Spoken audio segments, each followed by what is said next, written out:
Humble black girl helps a stranger, not knowing. He's a powerful CEO. Welcome to Alcot Stories, where every heartbeat becomes a story. Here, we believe in the power of kindness, the beauty of real love, and the strength of untold journeys. Whether you came for a moment or a message, you're not just a visitor, you're family now. So, settle in, feel deeply, and remember, sometimes the smallest act writes the biggest chapter. If this touched you, don't keep it to yourself. Share the story, follow us, and be part of a world where hearts lead the way. It was a grey-skied Monday morning in downtown Chicago, the kind of morning where even the air felt tired.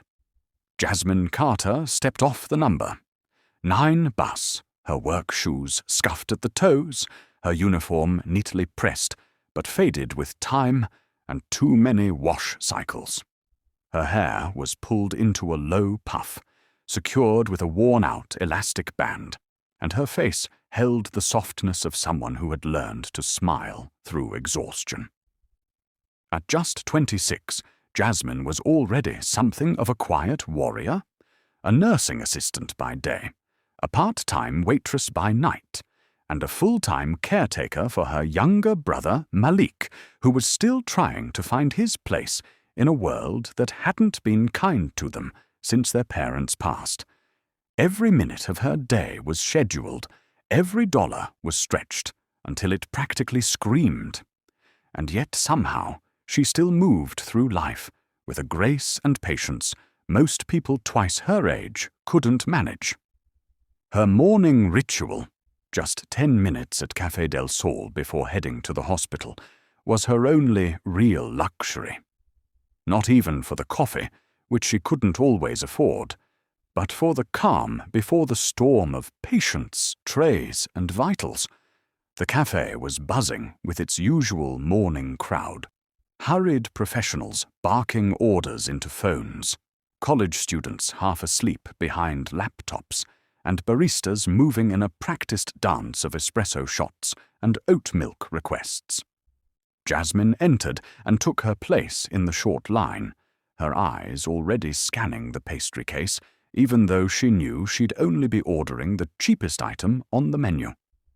Then she noticed him, a tall, sharply dressed man at the front of the line, wearing a navy trench coat that probably cost more than her rent and shoes that hadn't seen a scuff in their lives. He was rifling through his coat pockets, growing visibly more frustrated by the second. "I swear I had it," he muttered, eyes darting as he checked the inside of his briefcase, then again in his coat. The barista, a young white woman with neon pink nails, tapped her acrylics impatiently against the register. "Sir, there are people behind you," she said, not unkindly, but certainly without much sympathy. The man looked up, clearly embarrassed, and the murmurs started. People behind him were shifting, sighing loudly, whispering with annoyance. Jasmine saw the panic blooming behind his ocean-blue eyes, a panic he was trying very hard to hide under a cool, detached mask. Most would have assumed he was another spoiled rich guy who forgot his card, but Jasmine knew the look of someone suddenly, unexpectedly human. Her feet moved before her thoughts could catch up. "I've got it," she said, sliding her card across the counter. The man blinked. "Excuse me." "Your order? I got it." She didn't say it loud enough for the whole café to hear. Just him, the barista, and whoever was nosy enough to lean in. The barista hesitated. "It's $20.15. Jasmine smiled tightly. "That's fine." She entered her PIN and tried not to flinch. That was her last 20.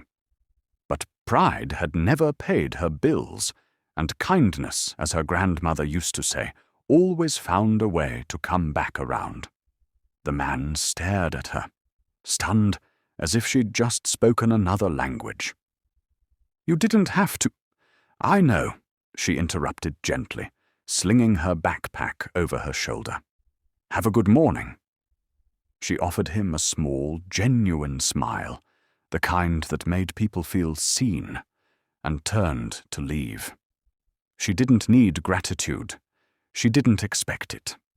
Jasmine wasn't in the business of helping people for applause.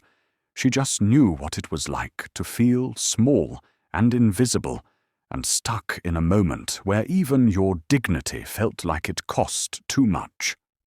She pushed the cafe door open and stepped into the chilled morning wind, not knowing that the man she'd just helped was Blake Westwood, tech millionaire and CEO of one of the fastest-growing startups in the country.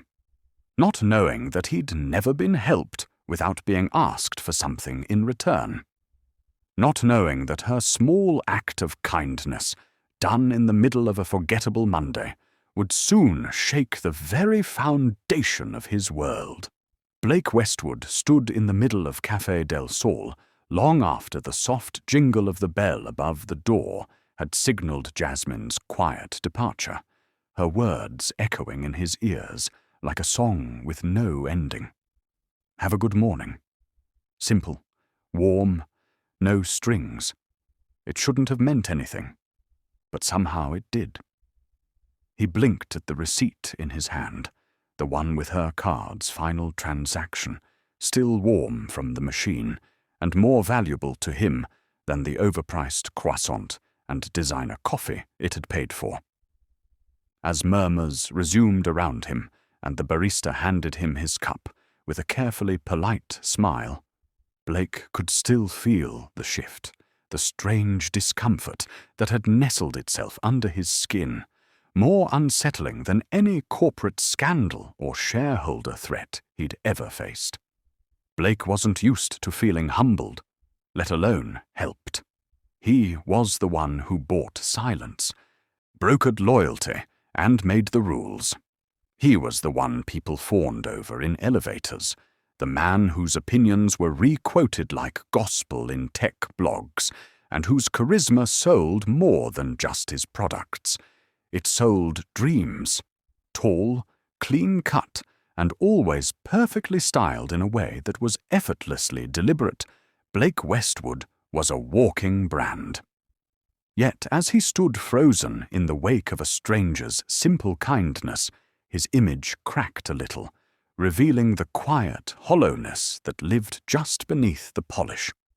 He left the cafe in a daze, the city's pulse dulled by the noise in his head, climbed into the back seat of his black Escalade, and told his driver, "Back to the office," in a voice that barely sounded like his own.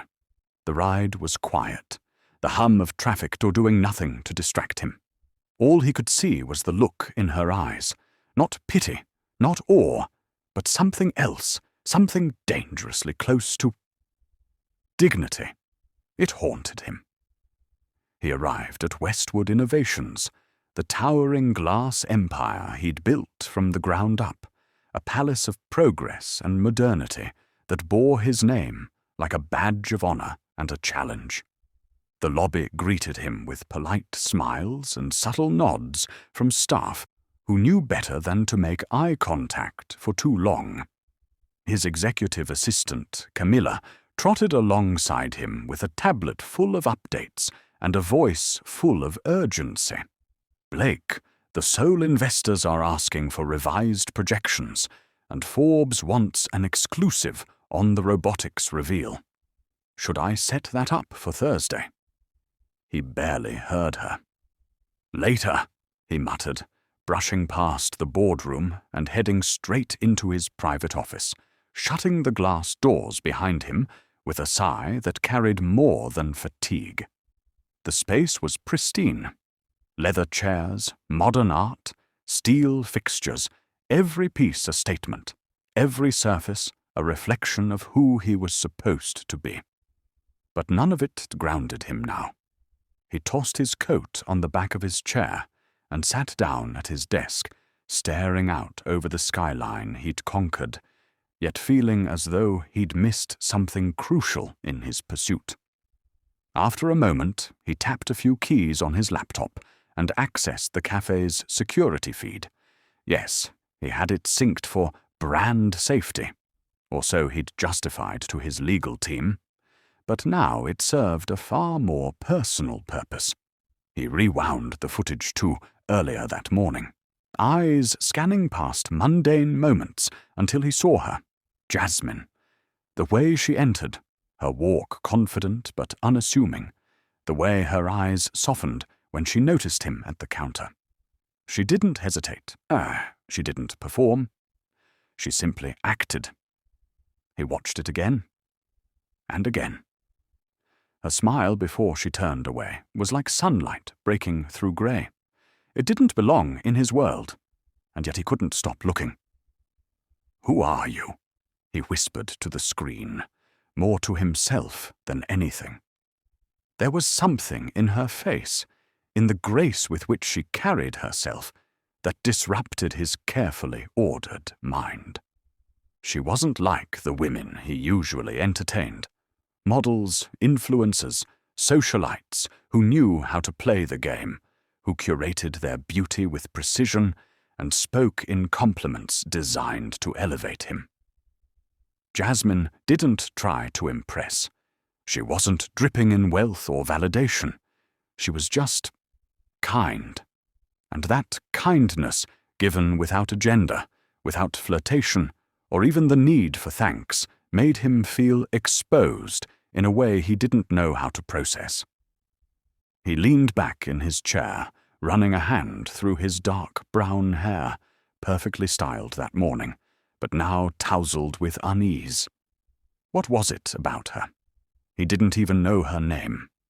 She had disappeared like a fleeting moment of humanity in a world driven by algorithms and datasheets. Blake prided himself on being calculated, always in control. But this moment had slipped through his fingers.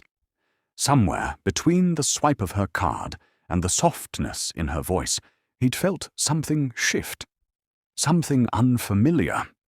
And for the first time in a long time, he didn't want to control it. He just wanted to feel it again. While Blake Westwood sat in his skyscraper office, miles above the city's pulse, haunted by a moment of unfiltered kindness, Jasmine Carter was already halfway through her shift at the county hospital, balancing trays of medications in one hand and emotional exhaustion in the other, her feet aching inside faded sneakers that had long given up on cushioning her every step. Her smile, though, was untouched, soft and genuine as she greeted her elderly patients by name, asking about their grandkids, fluffing pillows, adjusting oxygen masks with a tenderness that came from lived experience rather than training. She never rushed, never complained, even when her stomach growled from skipping breakfast, even when her manager rolled her eyes because Jasmine had spent too long comforting a scared patient. She clocked out just after 4 p.m., her scrubs slightly stained, her curls frizzing under the weight of humidity, and caught the bus towards the south side, where her life looked very different from the world she'd brushed against that morning. The streets were worn, but familiar. Cracked sidewalks leading to corner stores and apartment buildings with rusted fire escapes, and music playing from open windows. Jasmine walked up 3 flights of creaky stairs to a modest apartment that smelled faintly of vanilla and struggle. 2 rooms, peeling paint, a couch with springs that poked through the fabric, and a table set for 2. "Jazz," her brother Malik called from the couch, his PS4 controller in hand, the blue screen of a paused game glowing on his face. He was 17, smart-mouthed, and smarter than most kids in his school, though he'd never admit it. She ruffled his curls as she passed, dropping her bag and kicking off her shoes. "Homework first," she said automatically. "It's Saturday," he groaned. "Still," she smirked, heading into the kitchen, which doubled as a laundry room, where she began prepping rice and beans, stretch meals, she called them, capable of feeding hearts even when the fridge looked empty. Every move was measured, efficient. She checked the bills tacked onto the fridge with a magnet shaped like a sunflower, a gift from her late mother who used to say, "Grow toward the light, baby, no matter what." That's how Jasmine lived. After dinner and cleaning, she changed into jeans and a faded yellow hoodie and headed to the community youth center 3 blocks down, where she volunteered twice a week, teaching self-care workshops, helping teens apply for jobs, and tutoring younger kids whose parents worked late shifts. The center was her sanctuary, humming with laughter and potential. The walls were lined with hand-drawn posters about dreaming big. The floors were scratched, but clean. And the kids, black, brown, and brilliant, ran up to her as if she were royalty. "Miss J! Miss J!" they shouted, hugging her legs, showing her drawings and report cards. Jasmine lit up, her exhaustion melting away. These were her people, her purpose. One teenage girl, Destiny, who barely spoke to anyone, clung to Jasmine during meditation hour and whispered, "I wish you were my mum." Jasmine blinked back tears, just nodded and hugged her tighter. After the session, she walked home under the glow of streetlights, past the liquor store and the church with the broken bell, and climbed back into her apartment to find Malik asleep with his homework half done. She covered him with a blanket, then sat by the window with her journal, writing quietly by hand. "Someday, I'll open a wellness clinic. Not fancy, just safe, just whole, for women like Mama, who gave too much and got too little."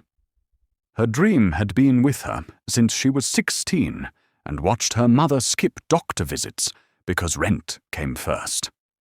She'd promised herself she'd build something different, something sacred, for women carrying worlds on their backs. Every spare dollar went into a jar marked Faith Fund. She didn't know how or when, but she believed it would happen. The world around her might be cracked, but her spirit wasn't.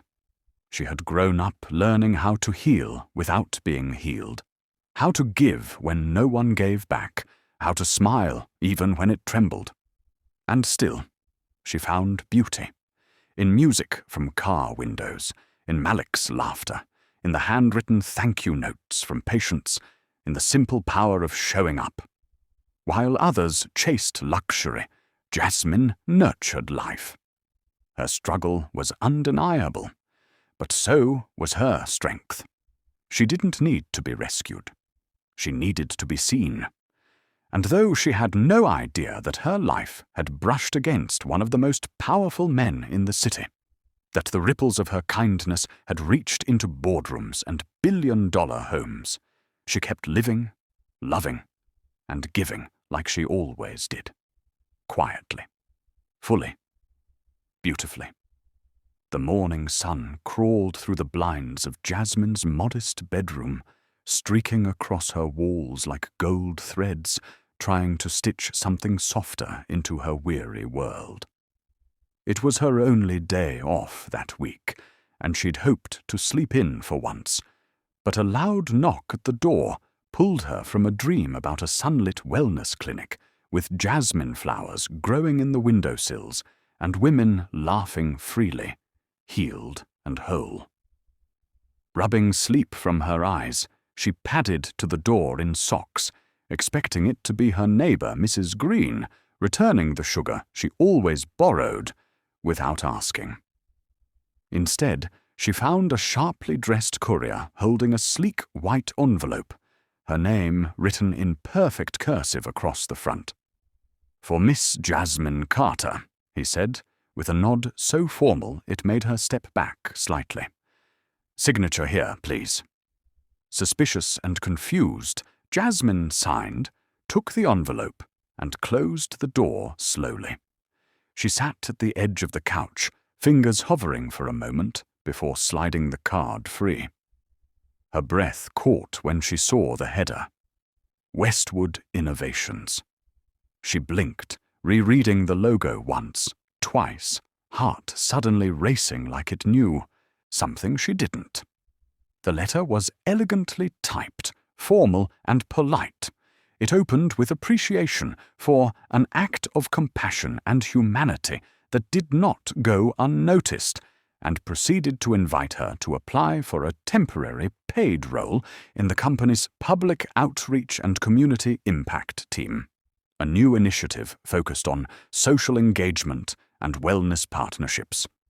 No mention of the cafe, no mention of her kindness, just a perfectly worded job offer, like magic. Jasmine's fingers trembled as she held the letter to her chest, as if afraid it would disappear if she let it go. This has to be a scam, right? She whispered to herself, pacing.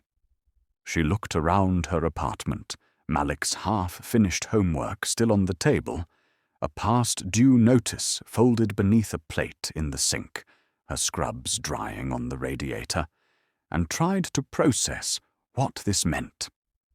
She wasn't stupid. She knew how people moved in the world of money. They didn't just give opportunities like this to girls from neighborhoods like hers.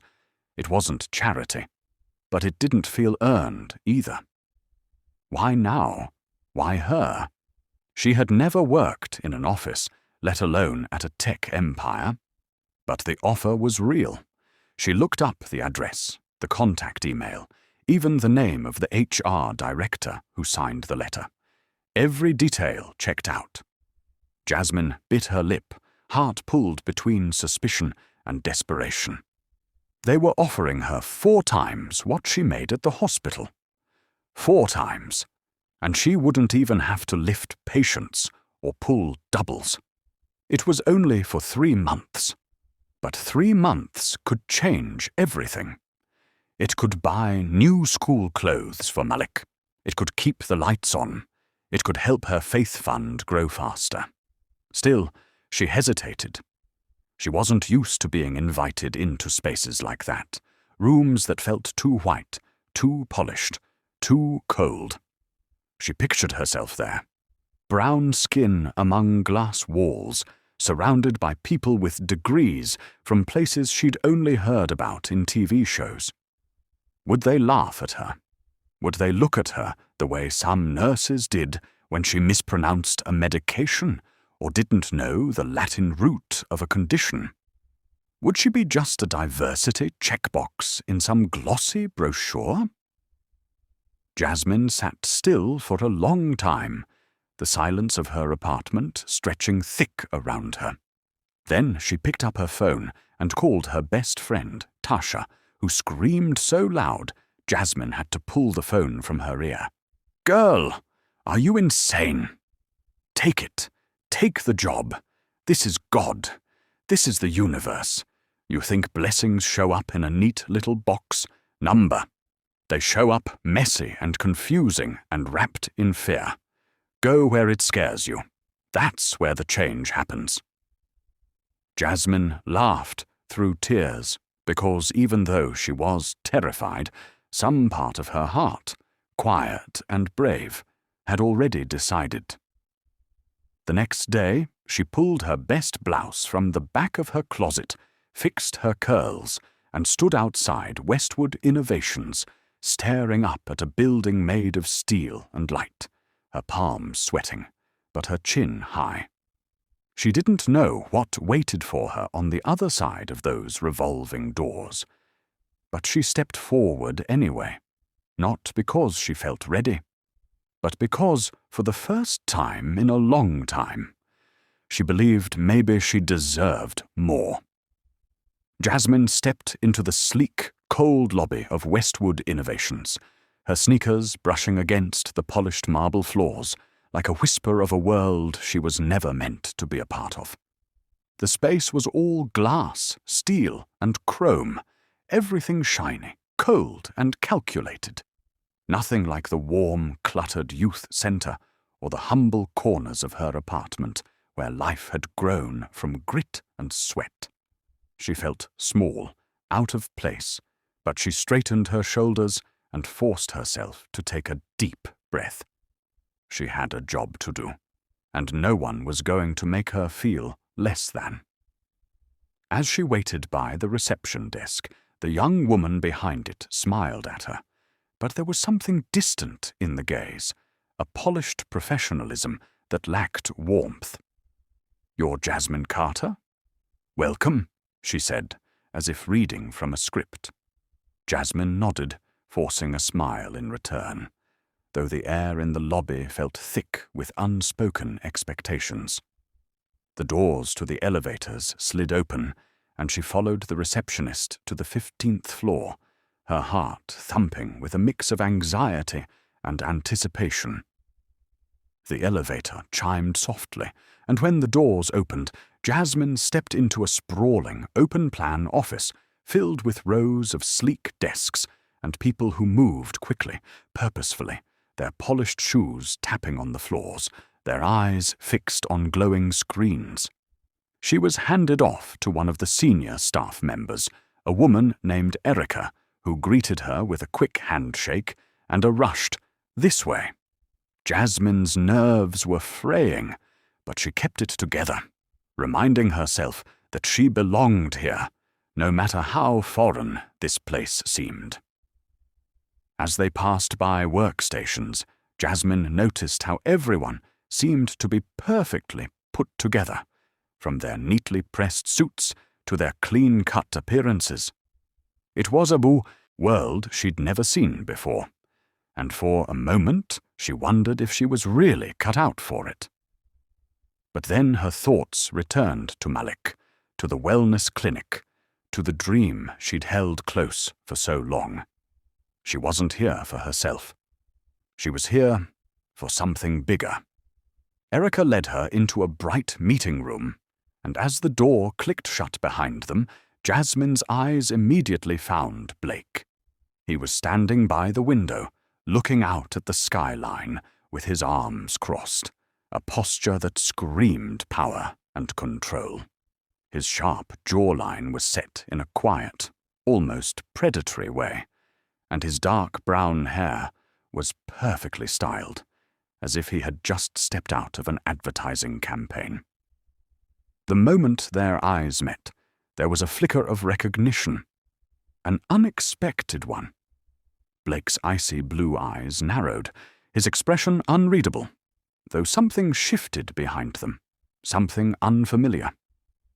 For a moment, Jasmine's breath caught in her throat. She hadn't expected to see him here, not in a place like this, not in the middle of a room where the stakes were higher than anything she could have imagined. She quickly shook off the fluttering sensation in her chest and stood tall, her voice steady. "Hello, Mr. Westwood," she said, extending her hand with the same warmth she gave everyone.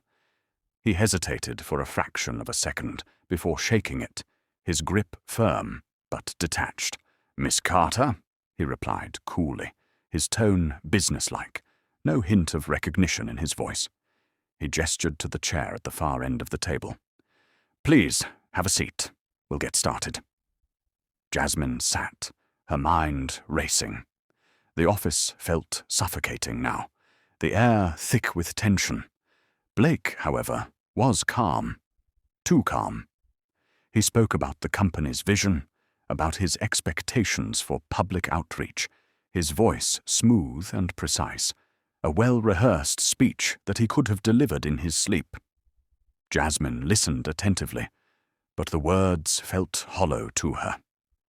Everything about this place was designed to impress, to be efficient, to be perfect, but it felt like a shell. Blake's eyes never quite met hers during the meeting. His gaze slid past her, focused on spreadsheets and graphs that meant little to her. He spoke to Erica more than he did to Jasmine, his cold, calculated demeanor unbroken. Jasmine, though, couldn't hide the slight tilt of her head, the quiet defiance that was always part of her. She didn't speak up during the meeting, but when Blake casually mentioned, "We expect results quickly," no time for mistakes, she couldn't let it slide. "I believe people need support to grow, not just deadlines to meet," Jasmine said, her voice cutting through the tension like a knife. "If we want to create real change, we have to listen first, understand second. It's not just about ticking boxes." Blake's sharp eyes flicked toward her, surprised. The faintest glimmer of something, disapproval, curiosity, flashed behind his icy gaze, but his lips curled into a small, tight smile. "We all have our ways of doing things, Miss Carter," he said, his voice controlled but laced with a hint of challenge. "Here, we do things my way. And I'm sure your way works for you," Jasmine replied smoothly, her eyes holding his with quiet confidence. "But I don't think it's the only way." The room fell into a heavy silence. Blake stared at her for a moment longer than necessary, his jaw tightening slightly, before he returned his gaze to the spreadsheets in front of him. Jasmine could feel the tension between them crackling, but she didn't back down. She was used to fighting for what she believed in, even when the odds were stacked against her. For all his wealth, power, and polished exterior, Blake didn't scare her. He was just a man, like anyone else, and she was not here to be a cog in his machine. The rest of the meeting passed in relative silence, though the unease in the room lingered like an unspoken promise of conflict. As Jasmine stood to leave, she could feel Blake's eyes on her back, sharp and calculating. She didn't look back. She didn't need to. She was done being intimidated. When she reached the door, Blake's voice stopped her. "Miss Carter," he said, his tone colder than before. "I expect results soon. Don't disappoint me." Jasmine didn't respond immediately. She took a breath, her heart steady, and turned to face him. "I won't disappoint you, Mr. Westwood," she said, her voice unwavering. "But I'm not here to impress you. I'm here to do good."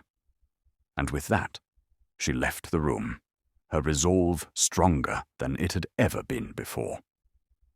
Blake watched her go, his thoughts racing, but his exterior never faltering. As she walked away, he couldn't help but feel a stir of something unfamiliar, something that unsettled him. Jasmine Carter was different. She didn't fit into the neat box he'd built for the world. And that bothered him in ways he wasn't ready to admit. Yet, despite himself, he couldn't help but wonder what would happen if someone like her really got under his skin. The tension between them was only just beginning. The late nights at Westwood Innovations began to blur together, a routine of dimmed office lights and the hum of computers that filled the silence between Jasmine and Blake. Jasmine had quickly learned that Blake's world wasn't one that left much room for small talk. He had an aura of aloofness, a barrier so high that even his colleagues rarely dared to breach it. But the work, though rigorous, was engaging in its own way, and Jasmine threw herself into it with the same passion she had poured into every other task in her life. Day after day, she faced the icy walls Blake had built around himself. Yet somehow, amidst the corporate structure and endless deadlines, their paths kept crossing. He'd glance up from his work in the dead of night, catching sight of her focused expression as she worked at her desk. The soft glow of her desk lamp casting shadows across her face. And in those moments, despite his best attempts to remain detached, something shifted. Jasmine wasn't just the assistant. She wasn't just a cog in the machine. She was the spark, the unpredictable force that seemed to defy his expectations, and there was something about it that both intrigued and unsettled him. The office slowly emptied around them, the buzz of activity fading into the background as the hours grew later. Blake couldn't recall when it started, but soon he found himself lingering just a little longer in the office after the workday ended, a faint curiosity pulling him toward Jasmine's quiet energy. At first, it was purely professional, small comments about the outreach program or quick observations about the work they'd completed that day. But gradually, those conversations began to change. One evening, when a rainstorm outside tapped against the windows in steady rhythm, Blake found himself sitting across from her in the break room, the two of them sharing coffee as the sound of the storm was the only background noise. It started with the rain. "This storm's going to knock the power out," Blake remarked, staring out the window, his voice a little more relaxed than usual, though still guarded. Jasmine looked up from her mug, raising an eyebrow. "You're worried about the power? Seems like the storm's the least of your problems," she teased, a smile tugging at her lips. Blake's lips quirked upward despite himself. "I don't mind storms, actually. They make things feel a little more grounded." It was such a rare admission, so casual and offhand, that Jasmine's smile faltered. She hadn't expected to hear that from him. "You don't strike me as the type who wants to be grounded," she said softly, studying him. Blake paused for a moment, eyes flicking to hers, and then he let out a small chuckle, a rare sound that surprised them both. It was genuine, unforced, and for the first time she saw it, saw the man beneath the mask of perfection, beneath the carefully constructed image of power. He wasn't just a CEO, he wasn't just some rich, aloof figure. He was human, with cracks, with layers, with hidden depths that no one had bothered to explore. As the conversation continued, the usual walls between them slowly crumbled, brick by brick. Blake talked about growing up in a world where everything was always about success, about appearances, about winning. He told her, almost reluctantly, that he'd never been allowed to fail, not even once. His father had made sure of that. "There was no room for mistakes," Blake said, his voice quieter now, almost vulnerable. "It's like every move I made had to be perfect, or else." Jasmine nodded, sensing the weight in his words.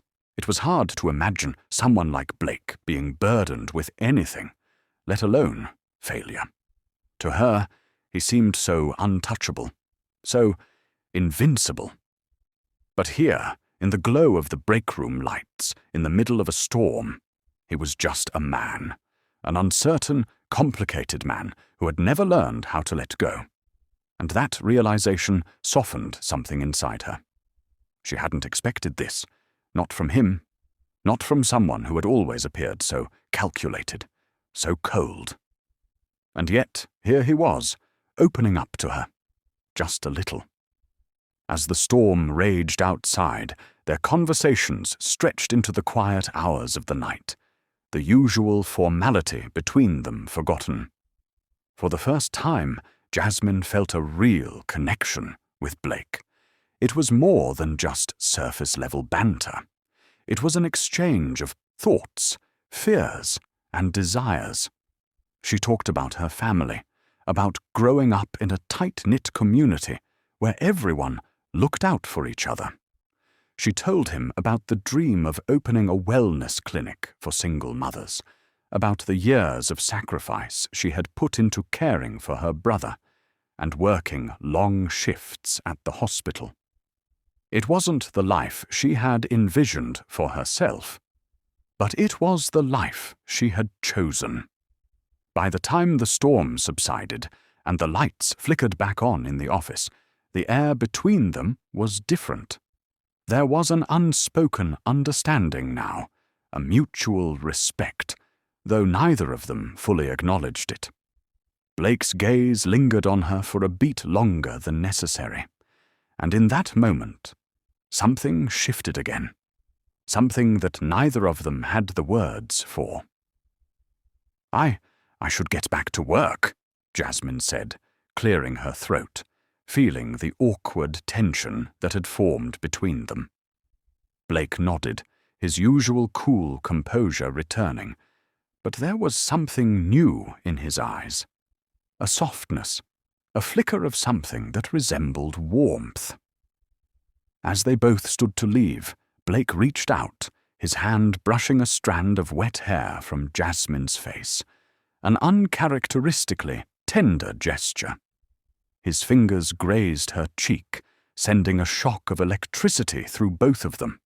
It was so simple, or so brief, but it felt like the world had shifted in that moment.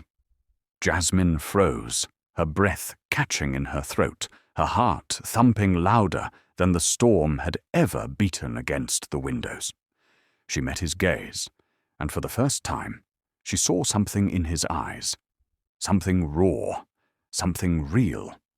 And then, almost instinctively, Blake leaned in, his lips brushing against hers, in a kiss that was hesitant at first, soft and uncertain, as if neither of them knew exactly what they were doing.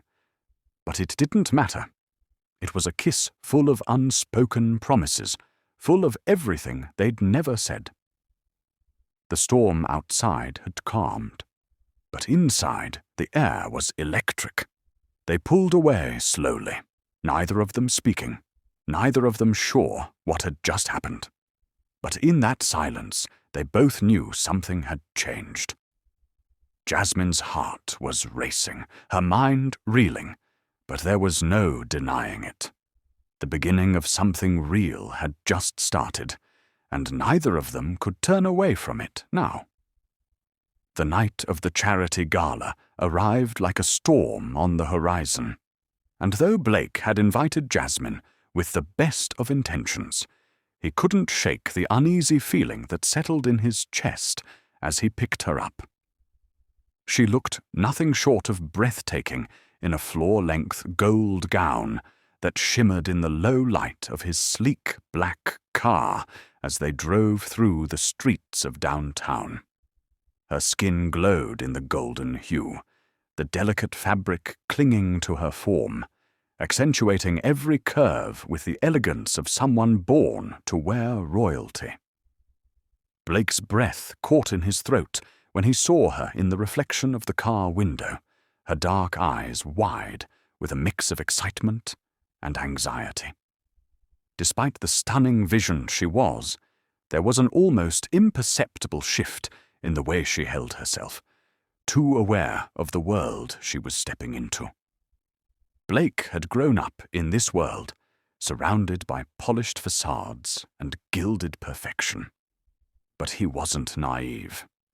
He knew how cruel the elite circles could be, how they lived and breathed judgment with every breath they took. He had seen it, witnessed it, countless times, and a small part of him feared this was no different for Jasmine. But he told himself, as he opened the door for her, that it would be fine, that this was just another night, a charity event where they would blend into the sea of the rich and powerful, giving back to the community while dressed in the finest clothes money could buy. Jasmine, on the other hand, didn't share the same ease. She'd never been to a gala like this, never existed in a world where the air was thick with diamonds, champagne, and an unspoken hierarchy. As they approached the entrance, the automatic doors sliding open to reveal the ballroom, Jasmine felt the weight of every pair of eyes on her. She swallowed hard, her pulse quickening. Blake could feel her discomfort, and though his hand was firmly on her back, guiding her forward, He couldn't protect her from the cold, piercing gazes of the guests. They walked through the entrance like two magnets pulling attention. Blake in his perfectly tailored suit, exuding power and wealth, and Jasmine, the stunning contrast of golden beauty.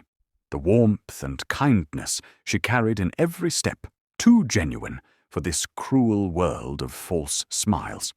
The whispers began almost immediately, hushed voices cutting through the air like sharp blades, critical and condescending.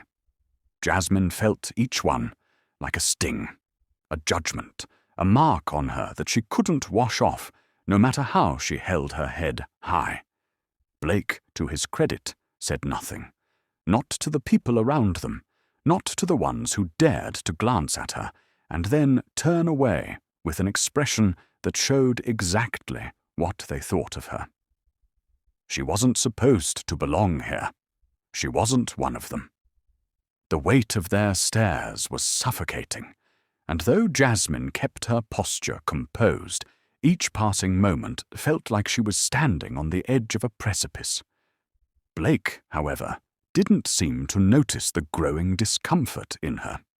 His eyes were scanning the room, nodding at familiar faces, exchanging pleasantries with the guests, and she couldn't help but feel small next to him, like an accessory or an afterthought in his world. This was his space, his kingdom, and she had been invited to be a part of it, but she was nothing more than a curiosity to them, a curiosity that didn't belong. The cold reality of the world she had stepped into began to sink in, deeper and deeper with every uncomfortable second. Jasmine did her best to smile, to laugh at the right moments, to blend into the background of the gilded ballroom. Blake, as always, moved through the evening with effortless charm, shaking hands and conversing with a stream of well-dressed individuals who were all equally preoccupied with their own wealth, status, and privilege. But then it happened, like a slap to the face. Blake's ex-girlfriend, Miranda, appeared like a shadow out of nowhere, gliding toward them with a predatory smile that didn't quite reach her eyes. She was a vision of elegance, of icy beauty, with perfectly coiffed hair, a sculpted figure that screamed perfection in a way that seemed rehearsed. Blake's stiff posture betrayed the moment of the recognition, and Jasmine could see it, the faintest shift in his expression, the way his eyes flickered to Miranda before he quickly masked it with a smile. Miranda wasn't the kind of woman who would ever give up the chance to make an entrance, especially when she had Blake's attention. Or at least, that's what she thought. "Blake, darling," Miranda purred, her voice a silky blend of sweetness and poison, her gaze sweeping over Jasmine with barely concealed disdain. "I didn't expect to see you with someone like her." Her eyes flicked over Jasmine's gown, the perfect cocktail of disdain and judgment. "Is she your charity project for the evening?" Miranda's words hung in the air like a poisoned arrow, and Jasmine froze, her heart sinking into her stomach. She had felt the judgment all night. But this was different. Miranda's sneer was sharp, pointed, and it wasn't just her eyes on Jasmine that made her feel so exposed. It was the cold, ruthless way Miranda had addressed her. Blake stood frozen, a breath away from speaking, but nothing came out. The silence between them stretched longer than it should have, and in that moment, Jasmine realized the painful truth. Blake wasn't going to defend her. He wasn't going to stand up for her. He was too scared to speak up. His eyes flickered to Miranda, his posture stiffening as though he was torn between the woman he'd once loved and the woman who had captured his heart in ways he hadn't yet understood. And then it hit her, the harsh, bitter realization that he was still trapped in a world where his loyalty was to appearances, to status, to his past, to the world that had shaped him. The world that demanded conformity, demanded silence in the face of cruelty. He wasn't ready to break free from that world. Not yet. Jasmine tried to swallow the lump in her throat, her fingers trembling as she gripped her champagne flute. The cold reality of the situation cut deeper than she had anticipated. She wasn't just out of place. She was an outsider in every sense of the word. And Blake, the man she had thought she was beginning to understand, had just shown her that he was still too entangled in his own fears and past to break away from the cold, calculated person he had been. "It's fine," Jasmine said quietly, her voice steady despite the storm of emotions raging inside her. She forced a smile, even though it felt like her heart was breaking into 1,000 pieces. "I think I'll go check on the auction. Enjoy your night, Blake."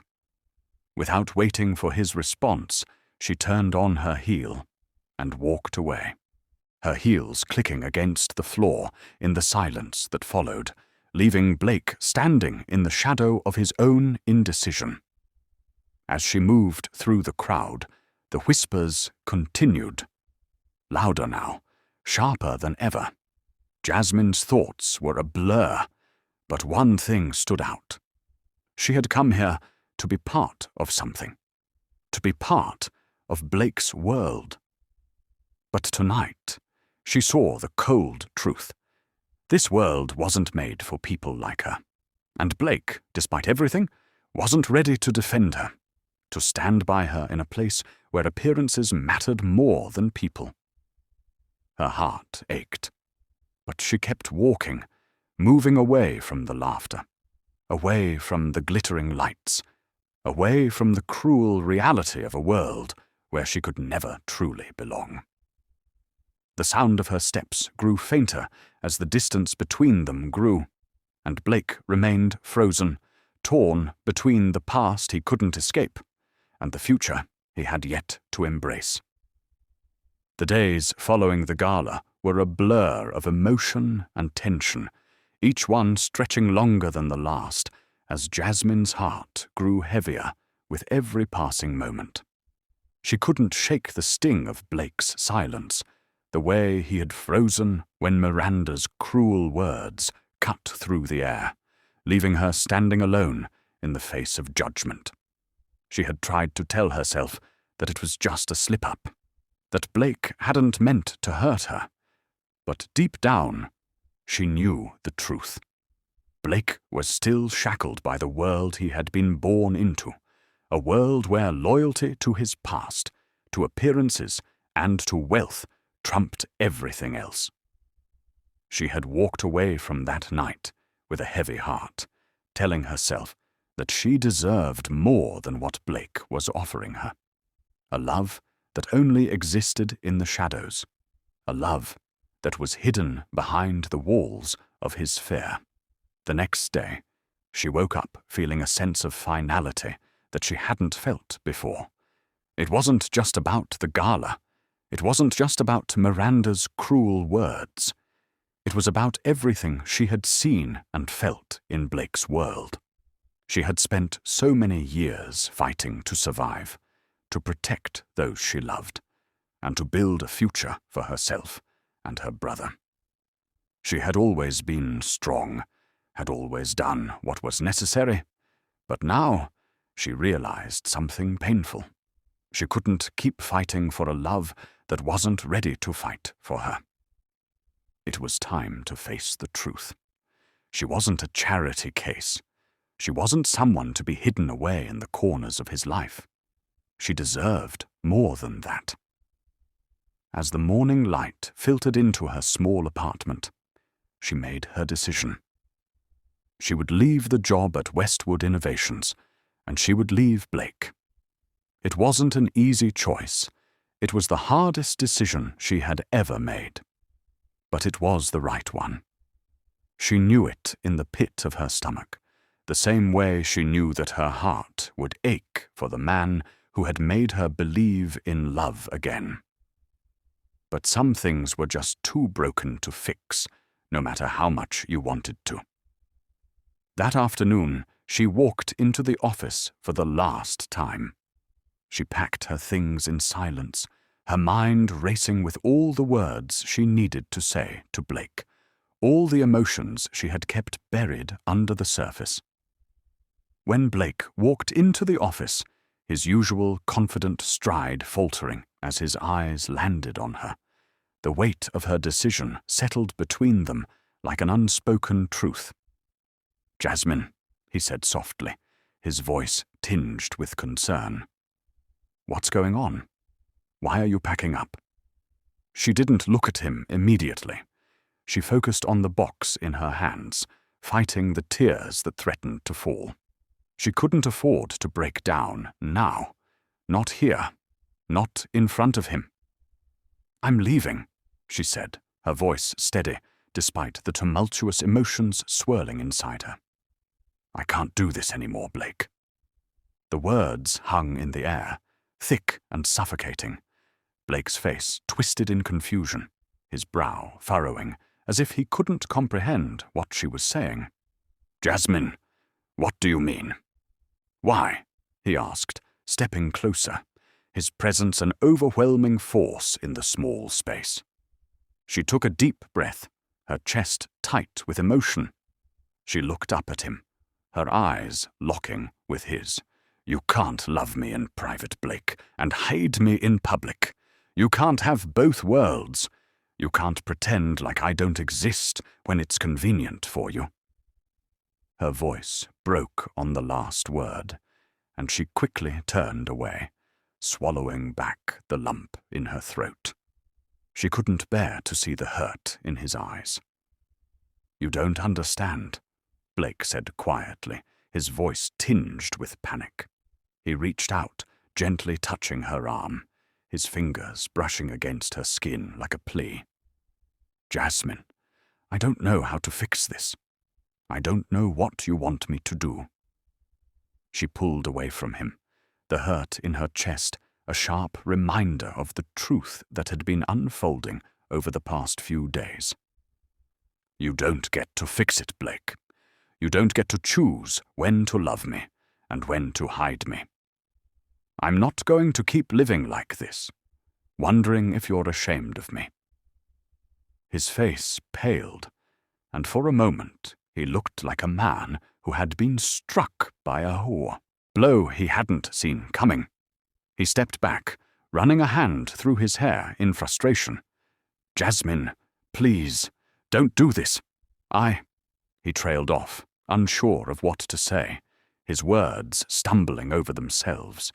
He wanted to reach for her, wanted to make it right. But somewhere deep inside, he knew that it wasn't that simple.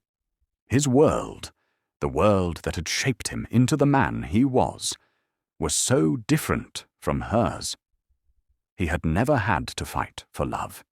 He had never had to choose between his past and his future, between the person he was and the person he wanted to be. The silence between them grew unbearable, each second stretching longer than the last. Jasmine closed her eyes, her heart aching as she felt the weight of the decision she had just made. She knew that leaving Blake wasn't just about leaving a job. It was about walking away from a dream she had never truly allowed herself to believe in. "I love you, Blake," she said softly, her voice barely above a whisper. "But I can't keep loving someone who can't love me in the light. Not like this." Blake stood there, frozen, as the truth of her words hit him like a thunderclap. He wanted to fight for her, wanted to scream at her to stay, but he couldn't. He knew she was right.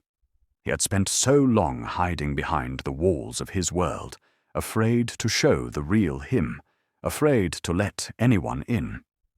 And now, the woman who had made him feel something real, something raw, was walking away. He had taken too long, had let fear and pride cloud his judgment. He had lost her. "Jasmine," he whispered, his voice cracking with the weight of his regret. "Please, don't go." But it was too late. She had already made her choice. With one last look at him, one last look at the man she had once believed could be her future, Jasmine turned and walked out of the office, leaving behind the life she had started to build with Blake, leaving behind the man she had loved, but couldn't stay with. As the door closed behind her, Blake stood there, feeling a hollow emptiness inside him, a chasm that he knew could never be filled.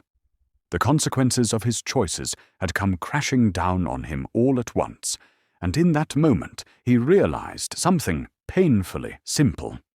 He had lost the one person who had ever truly made him feel like he could be more than what the world had made him.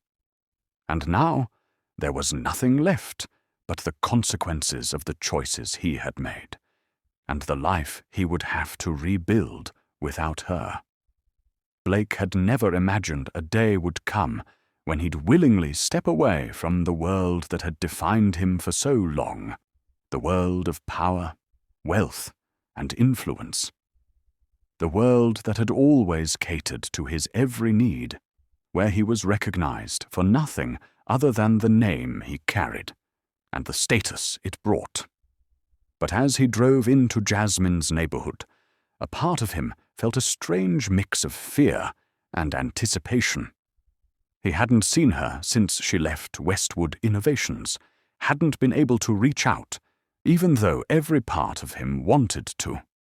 The hurt of losing her was still fresh, and he knew deep down that he hadn't been the man she needed him to be. He hadn't stood up for her. He hadn't chosen her when it mattered. But now, standing outside the modest building that housed the youth center where Jasmine had poured her heart and soul into helping kids who didn't have the advantages he'd always taken for granted, Blake knew this was his chance. This was his moment to see the life Jasmine had lived, the life she had fought for, the life that had shaped the incredible woman he had fallen in love with. He stepped out of the car, feeling the weight of his expensive suit in a world that didn't care about what brand it was or how much money was in his bank account. For the first time, he felt out of place. The streets were quieter than he was used to, lined with rows of modest homes and small shops that hummed with the pulse of real life. Blake could hear the sounds of kids laughing and shouting, the occasional car passing by, the distant hum of music playing from an apartment window. It was nothing like the sterile, pristine halls of the Gala or the polished marble floors of Westwood Innovations. There were no sparkling chandeliers, no high-powered executives exchanging handshakes, no artificial smiles. It was raw, real, and unpretentious. He walked into the youth center with a sense of apprehension, unsure of how he'd be received. The staff, mostly young and energetic, looked up as he entered, their smiles fading as they recognized him. A few whispered under their breath, and he caught the words CEO and Blake Westwood, followed by a mix of awe and wariness. It was a far cry from the reverence he was accustomed to in his own circles, but there was something humbling about it, something that made him realize just how disconnected he had become from the real world. No one here cared about his title. No one here treated him like he was anything more than just another person. The difference was stark, and Blake could feel it like a weight in his chest. Jasmine wasn't here yet, but Blake had made sure he was present when the kids started to arrive. They filed in, one by one, laughing and chattering as they took their seats in a circle on the floor. They were from all walks of life, Black, Latino, Asian, and everything in between. But they shared a bond that went deeper than just their backgrounds. They were kids who had found a place to belong in this small, unassuming building, a place where they could learn, grow, and have their voices heard. Blake watched as the staff interacted with the kids, treating them with a respect he hadn't seen in his world. There was no pretense here, no agenda, just people helping people. It was almost foreign to him, this genuine exchange of care, this sense of community that didn't come with a price tag or a hidden agenda. As the session went on, Blake found himself drawn to the way Jasmine interacted with the kids.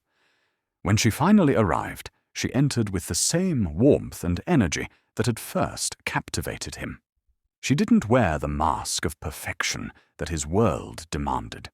No high heels, no designer clothes, no carefully curated image. She was just Jasmine, the woman who had dedicated her life to giving these kids a chance at something better. He saw her kneel beside one of the boys, gently encouraging him to speak up about his dreams, her eyes full of compassion and sincerity. She was so different from the cold, polished women he had always surrounded himself with. She didn't care about status. She didn't care about power. She only cared about helping people, about making a difference in a world that had so often left the most vulnerable behind. Blake felt a sharp pang in his chest, a realization that cut through him like a knife. Jasmine had been right. His world had been a facade, one built on empty values and shallow aspirations. The people he had called friends, the people he had once admired, were nothing but echoes of their wealth. Their conversations were laced with talk of investments and exclusivity, of who had the best car or the most expensive vacation. There was no substance, no real connection. It was all just surface-level interactions designed to maintain the illusion of importance. He had been so focused on impressing the people in his life, so obsessed with being admired for the wrong reasons, that he had failed to see the beauty of a life lived with purpose. The kids here didn't care about how much money he made or how many companies he owned. They didn't care about his title. They cared about the fact that he was there, that he was willing to step outside of his world and into theirs. He spent the rest of the afternoon helping out, teaching the kids a little about business, trying to show them that they, too, could create opportunities for themselves if they worked hard enough. But more than that, he listened. He listened to their stories, their dreams, their fears. He heard about the struggles they faced every day, broken families, poverty, a lack of opportunities, and he began to understand the weight of what Jasmine had dedicated her life to. This wasn't just a job for her. This was her mission. This was where her heart was. And he finally understood the depth of her commitment. By the time the session ended and the kids were filing out, Blake was a changed man. He had seen the world through Jasmine's eyes, had felt the rawness of her reality, and in doing so, had realized just how much he had taken for granted. He saw the beauty in the lives of the kids she helped, the way they valued each other and themselves in ways that his world had never taught him to appreciate. He saw the ugliness of his own shallow circle, the people who lived for nothing but appearance, who valued nothing but their own comfort. And for the first time, Blake saw what really mattered. It wasn't the brand of car he drove or the amount of money he had in his bank account. It wasn't the parties he attended or the people who smiled at him only when they needed something. What really mattered was the impact you made in the lives of others. What really mattered was the way you showed up for people who needed you. And he realized that he had never truly shown up for anyone, least of all, Jasmine. She had always been the one fighting for something bigger than herself, while he had been content to hide behind his wealth and his title. As he stood there, watching Jasmine talk to the last few kids, Blake knew that he couldn't undo the past. But he could make a choice. He could choose to be the man who loved her, who stood by her, and who fought for the world she was building. But it would mean letting go of everything he had known, everything he had believed in, and embracing a life that was real, raw, and unpolished. He was ready for that. He was ready to fight for what really mattered. The morning of the interview, Blake Westwood stood in front of his penthouse window, staring at a city skyline that once made him feel invincible. But now the high-rises seemed distant, hollow monuments to a world he no longer wished to belong to. Not as he once did. The previous days had unraveled him, stripped away the polished layers of success and status to reveal a man who had fallen in love, not just with a woman, but with everything she stood for. And as he thought of Jasmine, her courage, her fire, her endless ability to give even when the world gave her so little, he knew today wasn't about image or redemption for redemption's sake. Today was about truth. For too long, he had hidden behind boardroom doors and perfectly curated statements, allowing the world to believe he was just another figurehead for the corporate elite. But Jasmine had shown him what real power looked like. The power to heal, to lead, to inspire, without needing a stage. Now it was his turn to meet her in the light, on her terms, even if it meant risking everything. As he adjusted his blazer, he chose not the usual designer suit, but a simple grey one, with an open collar. The kind Jasmine once said made him look a little less Wall Street and a little more human. His media advisor had begged him to reconsider the interview, warned him that what he was planning to say would shake investors, alienate long-time allies, and possibly cost him partnerships. But Blake didn't hesitate. For the first time in his life, he was ready to burn down the parts of his empire that were built on silence and exclusion if it meant rebuilding something truer.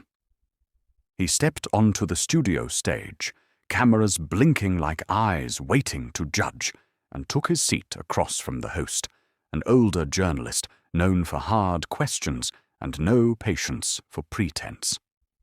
The world was watching. "Mr. Westwood," the interviewer began, eyebrows raised, "you've been unusually quiet these past weeks. And now, suddenly, this live exclusive. What changed?" Blake leaned forward, heart pounding, not from nerves, but from the weight of honesty long overdue. "What changed," he said slowly, "was that I finally stopped listening to the voice that told me I had to be who everyone expected me to be. I stopped pretending that I was proud of the world I'd helped build." There was a pause in the room, an electric stillness as the audience leaned in. "I want to talk about Jasmine Carter," Blake continued, his voice steady but rich with emotion. "A woman who paid for my breakfast when I was standing in a cafe with no wallet. A woman who didn't know who I was, didn't ask for anything, and gave with more dignity and compassion than I've seen in boardrooms full of billionaires. She is not just kind. She is brilliant. She runs a youth center that's changing lives. She works 2 jobs and still finds time to heal a broken community. And she was never invited into my world because we decided long ago that people who don't look a certain way or come from a certain zip code aren't good for our brand. The interviewer looked stunned, but Blake didn't stop. "I'm done with that world," he said, his voice rising with conviction. "I'm done with elitism in tech. I'm done pretending our companies are inclusive when they have no black women in leadership. I'm done being silent while women like Jasmine are dismissed, ridiculed, and ignored because of their skin, their hair, their accent, their truth." The clip was already going viral, even before the interview ended. Twitter exploded. Instagram reels were flooded with captions like, "Blake Westwood gets real," and, "Finally, a CEO tells the truth." But Blake wasn't finished. He looked directly into the camera, like he was speaking to the people who had been left out of rooms like the one he'd built his life in. "Starting today," he said, "Westwood Innovations is launching a $200 million initiative that will go toward funding community, healthcare, and youth programs across the country, led by people of color, especially black women. Jasmine's clinic idea. That's the first. We're funding it. Fully. No strings attached." His hands shook under the desk, but his face didn't waver.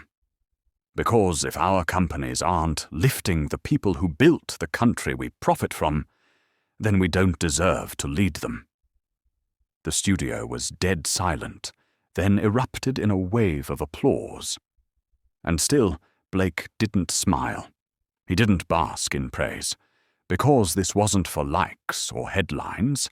It was for Jasmine, for every time she'd been looked over, for every whispered insult at the gala, for every girl who didn't see herself in the faces of tech founders.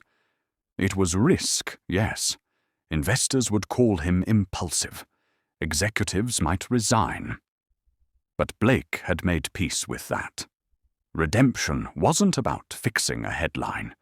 It was about burning away the part of yourself that let injustice happen, and starting again with whatever was left. He walked off the stage without a press team, without a rehearsed exit, just the echo of his own truth trailing behind him. Outside, the sunlight felt different, cleaner. He pulled out his phone, his thumb hovering over Jasmine's name. No reply in weeks.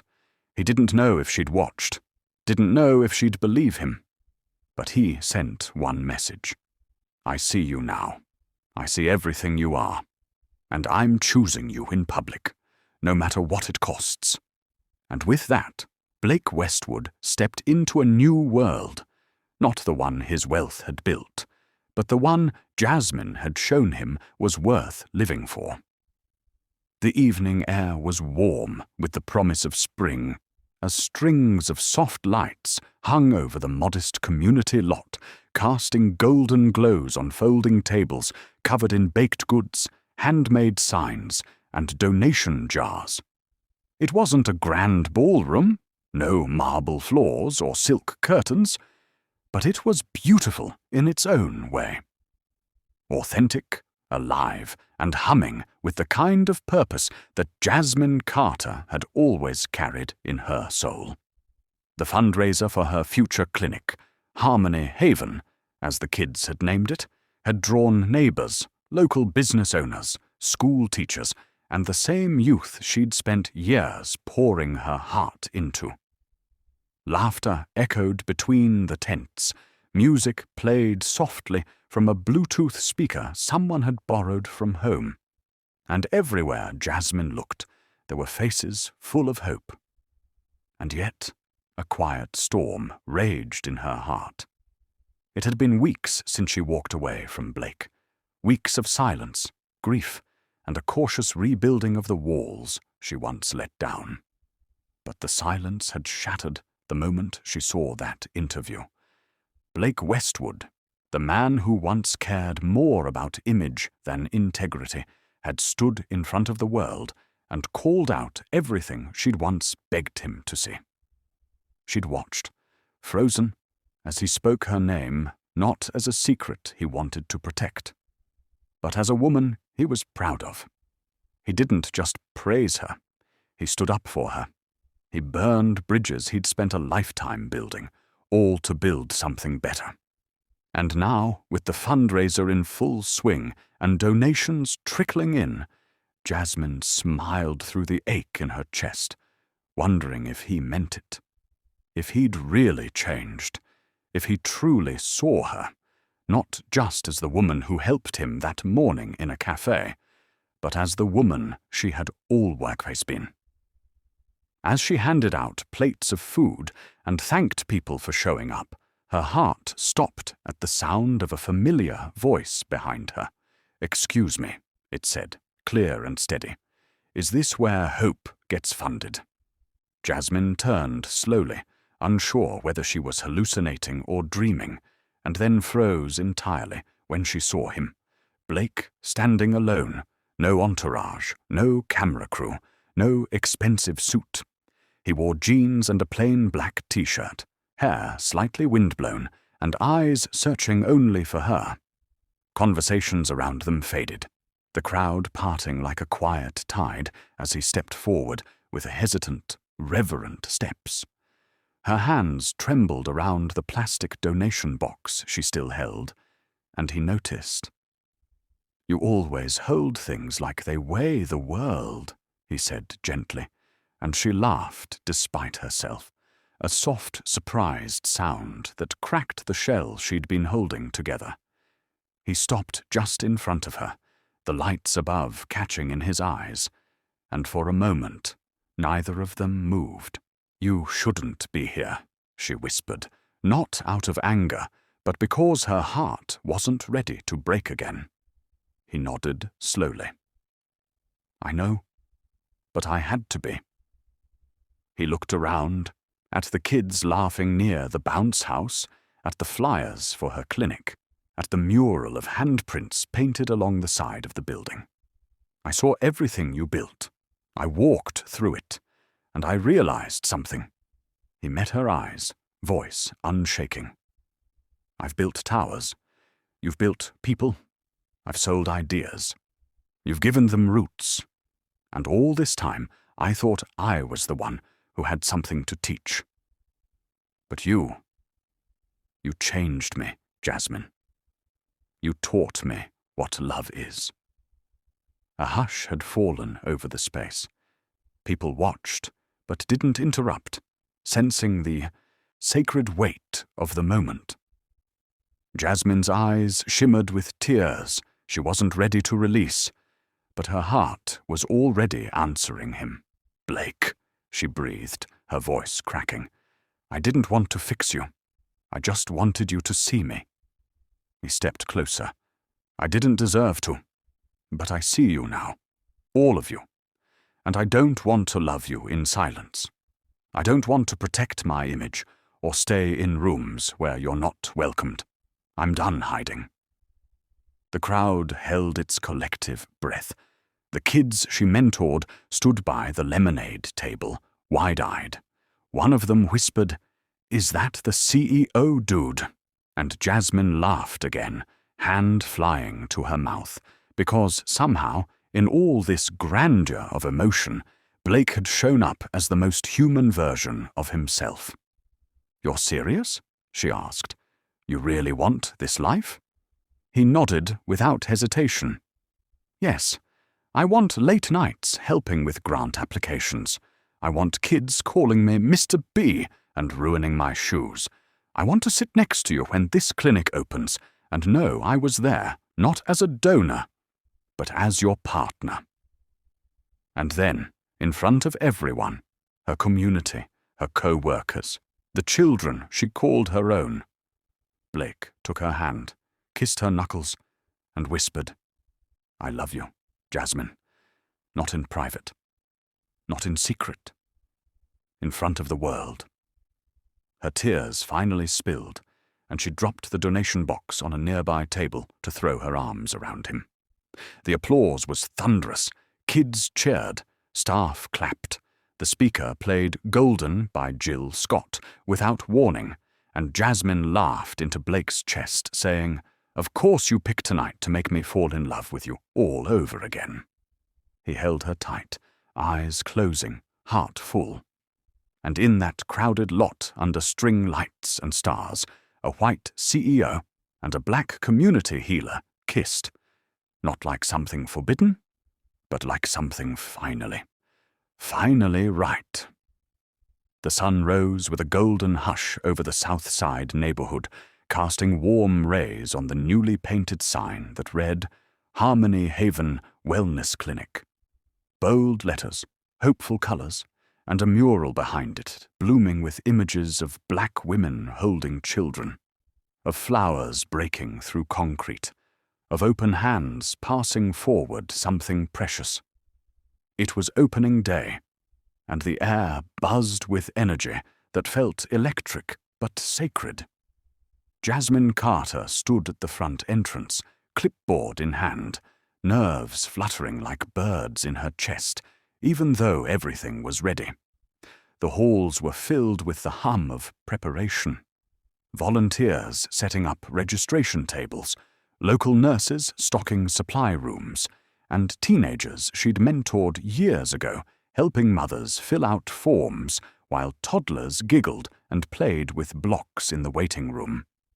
The aroma of fresh paint, lavender essential oils, and sweet pastries from the neighborhood bakery blended in the air, and Jasmine took it all in like a slow, reverent breath. It had been a year of healing, a year of tears, laughter, grant proposals, zoning meetings, late-night runs for printer ink, and mornings spent out walking the property with Blake as they imagined what could be. But today, the imagining stopped. Because today, the dream was real. Jasmine smoothed her blouse, soft cream silk that used to be her church best, but was now her CEO uniform, and looked to her left, where Blake Westwood stood, not in a tailored suit, but in a simple navy button-down and khakis, holding a coffee cup with the youth center's logo on it. His hair was longer now, looser curls brushing his ears, and he wore a beard that made him look less like a tech mogul and more like the community man he'd become. He wasn't the center of attention, and he didn't try to be. He knew this was Jasmine's moment, and he beamed at her with a kind of proud reverence that made her feel both deeply seen and fully held. "You ready?" he asked softly, his hand brushing hers. She smiled, eyes misty. "More than I've ever been." He squeezed her hand and stepped back, letting her take the front. A local reporter stood near the podium, camera trained on her as families gathered in rows of folding chairs, elders nodding proudly, children fidgeting with excitement. Jasmine stepped up, cleared her throat, and began. She didn't speak like someone giving a press speech. She spoke like a woman pouring her heart out. "When I was 16, she said, voice trembling just slightly, "my mum got sick, and there was no clinic near us that would take her without insurance. I remember holding her hand and promising her that one day I'd change that I'd build something better, for her and for every woman who's ever been made to feel invisible." A pause, a silence so deep it felt like prayer. "Today," she continued, "this clinic opens its doors not because of one person, but because of all of you. Every neighbor who gave $5, every kid who painted a mural, every volunteer who showed up when it was just an empty lot and a crazy dream. This clinic is for us. By us." Applause erupted, and Blake stood at the edge of the crowd, clapping with quiet pride, eyes fixed on her like she hung the stars. Inside the clinic, Jasmine gave tours, showing off the meditation room, the prenatal care wing, the child therapy space with its rainbow bookshelves and tiny chairs. Mothers cried, nurses hugged her, Teen girls took selfies with her. Local politicians shook her hand and promised support. And through it all, Blake followed, not in front, but beside, carrying folding chairs, fixing a broken faucet in the break room, talking to young men about tech internships he'd created through Westwood Innovation's new community branch. That afternoon, after the crowd had thinned, Jasmine walked into her office for the first time. It was small, but perfect. Sunlight spilled over her desk. A shelf held photos of her mum, her brother, the youth centre, and one quiet photo of her and Blake laughing on a park bench, mid-snowball fight. A knock came at the door. Blake.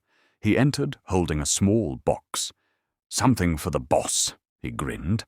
Inside was a silver nameplate, Jasmine Carter, founder and executive director.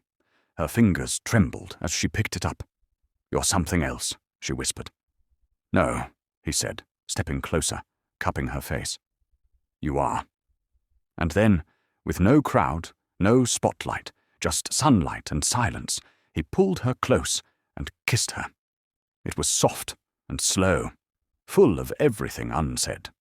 The late nights, the hard fights, the coming back, the building forward. She kissed him back, hand resting over his heart, where she knew the beats had changed since she first met him. "I have one more surprise," he murmured.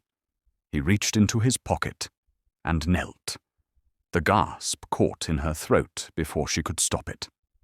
"Not because we need a ring to prove anything," he said, eyes shining, "but because I want to build everything with you. Clinics, homes, a family, a forever. Will you marry me?" Her hands flew to her face, laughter and tears mingling. "Yes, yes, of course, yes." Outside, the wind picked up, sending petals from a nearby dogwood tree swirling past the open window like confetti from the sky.